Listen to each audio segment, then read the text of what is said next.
નમસ્કાર, તમે જોઈ રહ્યા છો સત્યની અસર. લશુન્દ્રા પ્રેમલગ્ન કેસમાં મોટો વિવાદ, દીકરી ગાયબ, પરિવારને હત્યાની આશંકા.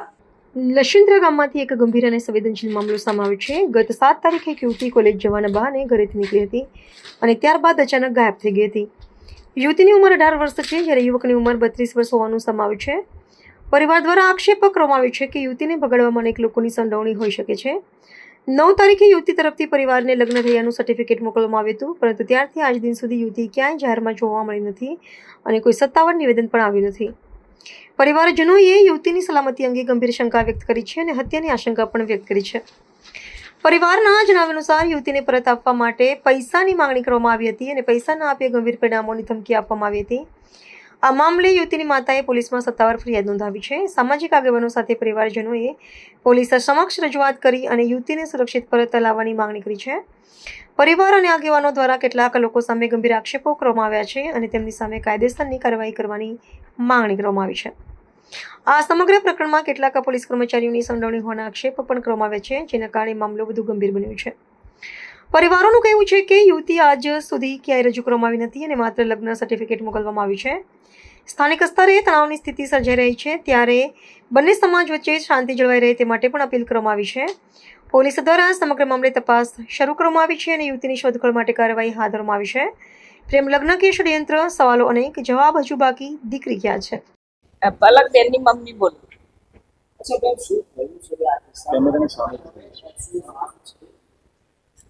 આમાં તમને ક્યારે ખબર પડી કે દીકરી ગઈ છે? દીકરી ગયા પછી તમે શું કર્યું અને કાલે શું થયું?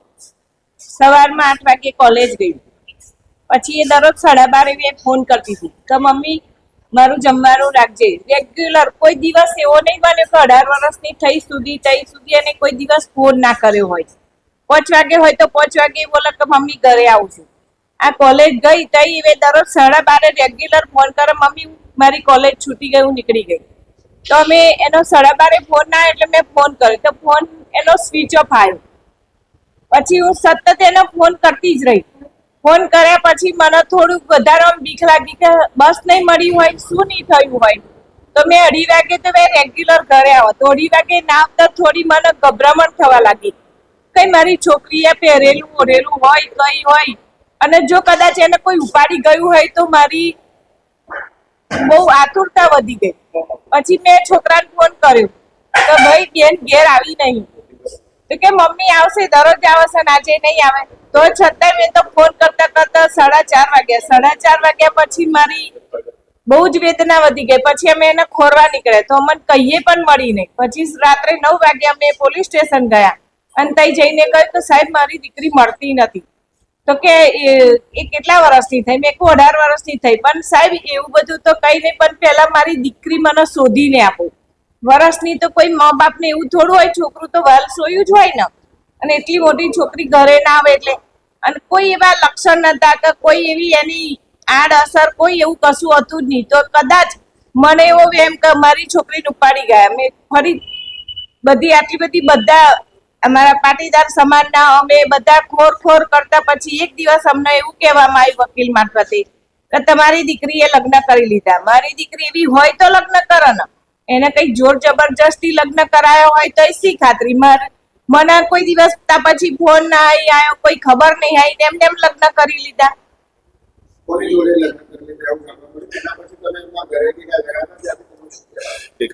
ગઈકાલે અમે ગયા હતા એમના ઘરે, તઈ ખિલોડિયા. તઈ જઈને રણછોડભાઈ તો ના મળે પણ એમના ભાઈ મળ્યા. મેં એમ કહ્યું કે ભાઈ તમે મારી છોકરીને આવું કેમ કર્યું? તો કે હવે તમારે છૂટું કરવું હોય તો અમારા સમાજમાં તો 25 લાખ આલવા પડે. મેં કહ્યું એવી તો અમારી પરિસ્થિતિ થોડી હોય ને, અમે થોડા તમારા સમાજના છીએ તેવું બધું હોય. મેં કહ્યું તમે મારી દીકરી મને આપી દો. તો કે 2 દિવસ એવું ના ચાલે સાહેબ. એવા જર્ની ખોવાય તારની 2 દિવસ એવું તો હોતું હશે સાહેબ. આ તો રમકડું છે તે 2 દિવસ હોય. એમને કહો મારી છોકરી મને તરત પાછી આલે.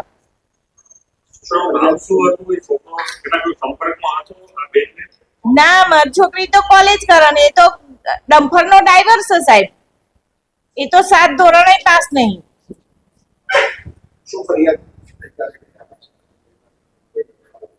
અમને તો એવી શંકા છે કે આજ સુધી પછી કોઈ દિવસ અમને એવું ખબર નહીં આવી કશું. એટલે મારી છોકરી કઈ અસામાજિક તત્વ થયું હોય તો શી ખબર. લાગતા વળગતા જીવરામ માસ્તર તાત્કાલિક અસરથી ખંડણીની અને લૂંટની ફોજદારી ફરિયાદ દાખલ કરવામાં આવે. 3 પોલીસ સ્ટાફમાંથી જે 3 લોકો એમના સમાજના ઇન્વોલ્વ છે એમને તાત્કાલિક અસરથી ફરજ મોકૂફ કરવામાં આવે અને આમાં ગુમસુદાની પાકી એફઆઈઆર, એટેમ્પ ટુ મર્ડરની પાકી એફઆઈઆર દાખલ કરવામાં આવે અને હત્યાના આરોપી તરીકે રણછોડ રબારી અને એમના ભાઈને ટ્રીટ કરવામાં આવે અને જે 3 પોલીસના સ્ટાફમાં છે જે પોતાની ફરજ ચૂક્યા છે એમની ઉપર પણ ફરિયાદ દાખલ કરવામાં આવે. અને આમાં બીજી સ્પષ્ટતા કરી દઈએ છીએ બહુ ગંભીરતાપૂર્વક આ દીકરીને કંઈ પણ થયું કે દીકરી પાછી ના મળી તો આ 3 અને 2 5 જણ જે સરકારી કર્મચારી એમની નોકરી 110% અમે ખાઈ જઈશું. આ એકદમ ચેલેન્જ સાથે ઓપન નેકેટ વાત કરી દઈએ, નોકરી વગરના થઈ જશે અને જેલમાં જશે એટલે હજુ સમજી અને દીકરી વહેલામાં વહેલી તકે પરત આવે. ખેડા જિલ્લાના લસુંદરા ગામની પાટીદાર સમાજની પલક નામની દીકરી કોલેજ જવા નીકળી અને એની સાથે જે અઘટિત ઘટના બની એને લઈને આજે પ્રેસનો વિષય છે. અમારા એસપીજીના અધ્યક્ષ ગૌરાંગભાઈની અધ્યક્ષતામાં આખી દીકરીને પાછી લાવવા માટેની જે મુવમેન્ટ થઈ અને એનું અપડેટ આપવા માટે અમે આજે આપની સામે આવ્યા છીએ. આ ઘટનામાં અમો લોકો દીકરીના મમ્મીને મળ્યા પછી, એના પરિવારને મળ્યા પછી અમારી સામે સ્પષ્ટ આવ્યું છે કે દીકરી સાથે ખૂબ જ મોટી છેતરપિંડી થઈ છે. દીકરીની ઉંમર 18 વર્ષ છે અને જ્યારે બગાડનાર વ્યક્તિની ઉંમર 32 વર્ષ છે. સાથે સાથે દીકરી ભાગ્યા પછી આજ સુધી કોઈ પણ જગ્યાએ લાઈવ અમારી સામે લાવવામાં આવી નથી. એટલા માટે અમે આ દીકરીની ભાળ મેળવતા ખીલીયોડ ગામ ધનસુરા ખાતે રણછોડભાઈ ભુવાજી માસ્તર નામના વ્યક્તિને પ્રાથમિક શાળાના પ્રિન્સિપલ તરીકે અમે એને મળ્યા. 5 લોકો અમે અહીંથી સમાજના ગયેલા અને સ્કૂલમાં મળી અને એની સાથે વાતચીત કરી ત્યારે એણે સ્વીકારેલ કે દીકરીને બગાડવામાં મારો હાથ છે અને મેં દીકરીને બગાડવાના પાછળનું કારણ જે દીકરો બગાડી ગયો છે એની બેન મારા દીકરા વેરે લગ્ન થયેલા છે, એટલે સગાઈ થયેલી છે, એટલે જ્યાં સુધી એ દીકરાના મેરેજ ન થાય ત્યાં સુધી મારા દીકરાને એટલે કે મારા દીકરાની વહુ અહીંયા ન આવી એને લઈને આ પગલું ભરાયું છે. અમે એ લોકોને વિનંતી કરી કે ભાઈ તમે અમારી દીકરી પાછી આપી દો, તમારો જે કંઈ બનાવ છે તે સમાજના લોકો વચ્ચે મૂકો. સમાજના ઘણા બધા આગેવાનો સાથે અમે ટેલિફોનિક અને રૂબરૂ વાતચીત કરી. એમણે પણ એ લોકોને કીધું કે ભાઈ આ આપણા સમાજ માટે સારી વાત નથી. એમણે 2 દિવસનો સમય માગી અને એ રણછોડ ભુવાજી માસ્તર નામે જે વ્યક્તિ ઓળખાય છે અને ખીલીયોડ ગામની પ્રાથમિક શાળામાં આચાર્ય તરીકે નોકરી પર તેમના ઘરે જઈ 2 વખત અમે લોકોએ રૂબરૂ મુલાકાત કરી. એમના પરિવારના અને અન્ય સભ્યોએ પણ અમને આશ્વાસન આપ્યું કે 2 દિવસમાં દીકરી અમે તમને પરત સોંપી દઈશું. પછીના 2 દિવસ પછી જે રણછોડ ભુવાજી છે એનો પત્તો લાગતો નથી, જેથી લઈને અમે પોલીસ સ્ટેશનમાં અરજી આપી કે અમારી દીકરી સાથે કંઈક અઘટિત ઘટના બની હોય એવું અમને લાગી રહ્યું છે. મોડાસા ખાતે જ્યારે દીકરીને લાવવામાં આવી હશે ત્યારે પણ રણછોડ ભુવાજીએ ત્યાંના ઘણા બધા યુવાનોની મદદ લઈ અને આ દીકરીને ત્યાં રજૂ કરેલી. કઠલાલ વિસ્તારની પોલીસ ત્યાં લેવા ગઈ ત્યારે એ લોકો ત્યાંથી ફરાર થઈ ગયા. અમને એવી શંકા હતી કે આ દીકરીને કંઈક દબાણપૂર્વક લગ્ન કરવામાં આવ્યા છે અને દીકરી સાથે અઘટિત ઘટના ન બને એટલે ગઈકાલે બપોરે દીકરીના મમ્મી અને એમના આંટી બંને આ રણછોડ ભુવાજીની ઘરે ગયા ત્યારે રણછોડ ભુવાજીના ભાઈ રામજી રબારીએ દીકરીને જોતી હોય તો અમારા સમાજમાં રિવાજ છે કે છૂટું કરવાના 25 લાખ રૂપિયા તમારે આપવા પડશે. આ શબ્દના લીધે એમની માતાએ ના પાડી કે ભાઈ અમારી પાસે એવી કોઈ વ્યવસ્થા નથી. કરગર્યા ઘણી બધી વાર એની સાથે વાતચીતો કરી છતાં પણ એમ લોકો એક જ વાત કરી કે અમારા સમાજનો રિવાજ છે કે કોઈ પણ છૂટું કરવું હોય તો 25 લાખ રૂપિયા આપવા પડે. માતા પિતાએ આજીજી કરતા એ લોકોએ ઘરની બહાર કાઢી મૂક્યા અને 4 વાગે ત્યાંથી રિટર્ન આવતા એ લોકોએ એવું કીધું કે હવે તમે તમારી દીકરીને તમે ભૂલી જજો, જો તમે પૈસા નહીં આપો તો તમારી દીકરીના અંશો પણ તમને મળશે નહીં. એવી આપતા અમે ગઈકાલે સાંજે સમાજના તમામ આગેવાનો તાત્કાલિક નડિયાદ પોલીસ સ્ટેશન પહોંચ્યા અને એલસીબી પોલીસ અને કઠલાલ પોલીસને અમે ફરિયાદ આપી. સાંજે અમને જાણવા મળ્યું છે કે દીકરીની હત્યા થઈ હોય એવું અમને આશંકા છે.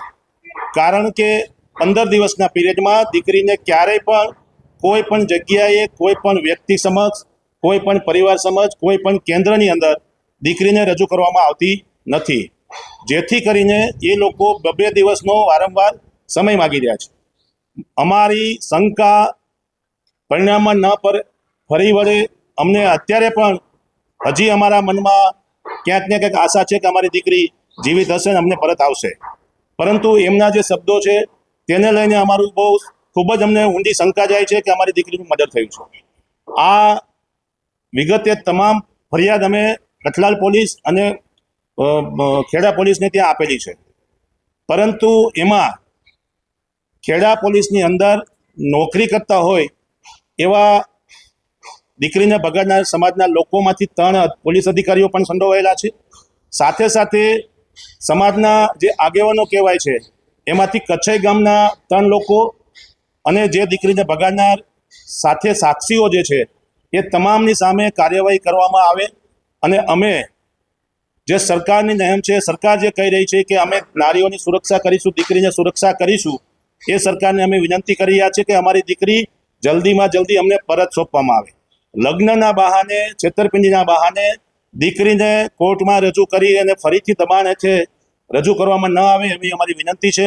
દીકરી અમને પરત આપવામાં આવે. દીકરી સાથે બહુ મોટી છેતરપિંડી થઈ છે અને જે સ્થિતિમાં હોય તે અમને આજે જ સરકાર અને પોલીસ આ બાબતમાં મદદ કરે છે અને મદદ કરીને અમને તાત્કાલિક અમારી દીકરી પરત આપે એવી અમે આજે આ રજૂઆત કરી રહ્યા છીએ અને આપના થ્રુ મીડિયા માધ્યમથી વાત કરી રહ્યા છીએ. પોલીસ વાળાઓનું તમે વાત કરી છે, કયા કયા પોલીસ વાળા છે એમનું નામ?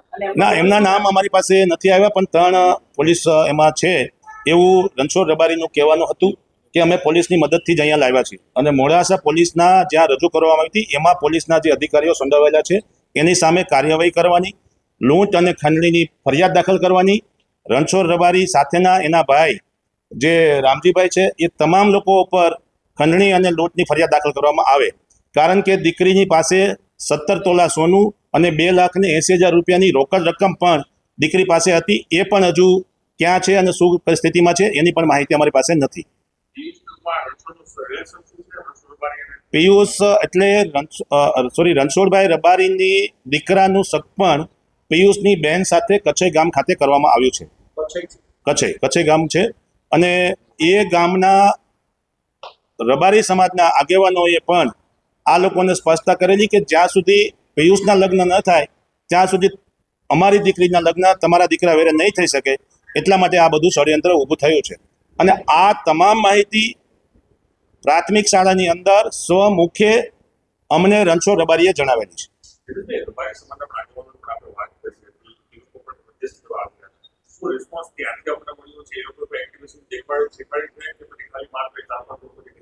રબારી સમાજે જાહેર મીડિયામાં કીધું હતું કે અમારે કોઈની દીકરી જોતી પણ નથી અને અમારે કોઈની દીકરી લેવી પણ નથી.